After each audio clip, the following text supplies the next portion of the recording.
بسم اللہ الرحمن الرحیم۔ السلام علیکم۔ ایک شہزور پہلوان اپنی ناداری سے بے حد پریشان تھا۔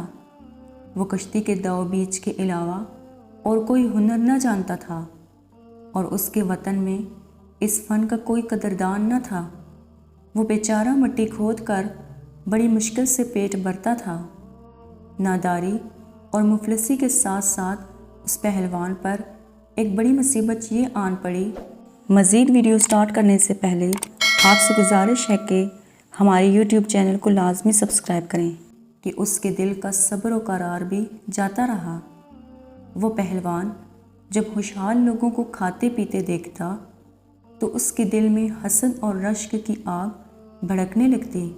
وہ سوچا کرتا تھا کہ آخر ان لوگوں میں ایسی کون سی خاص بات ہے جو یہ دن رات اس مزے میں ہے، اور مجھ میں وہ کون سی کمی ہے کہ میں اس نعمت سے محروم ہوں۔ اس کے شب و روز اسی سوچ اور اسی تکلیف میں گزرا کرتے تھے۔ ایک دن وہ پہلوان اپنے ان خیالات میں گم مٹی کھود رہا تھا کہ شاید کوئی خزانہ میرے ہاتھ لگ جائے کہ اچانک اس کا پھاوڑ ایک سخت چیز سے ٹکرایا۔ اس نے جھک کر دیکھا کہ انسان کے جبڑے کی ہڈی تھی جو پھاوڑے کی ضرب سے ٹوٹ گئی تھی۔ پہلوان نے جبڑے کی یہ ہڈی دیکھی تو غیر اختیاری طور پر اس کی سوچ کا زاویہ بدل گیا اور اسے ایسا محسوس ہوا کہ جیسے یہ جبڑے کی ہڈی اس سے کہہ رہی ہو کہ اے شخص، دیکھ کے مٹی میں مل کر انسان کا کیا حال ہو جاتا ہے۔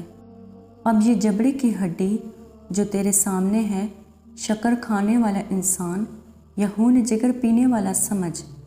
اگر کوئی ایسا مزدور جو منو بوجھ اپنے سر پر ڈھوتا ہے، یا کوئی ایسا مالدار جو نحوست کے باعث خود کو آسمان کے برابر خیال کرتا ہے، ان دونوں کا انجام ایک ہی ہے۔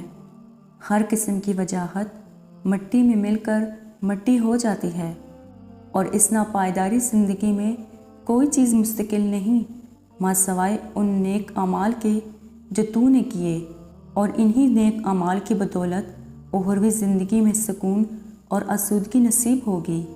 جزاک اللہ۔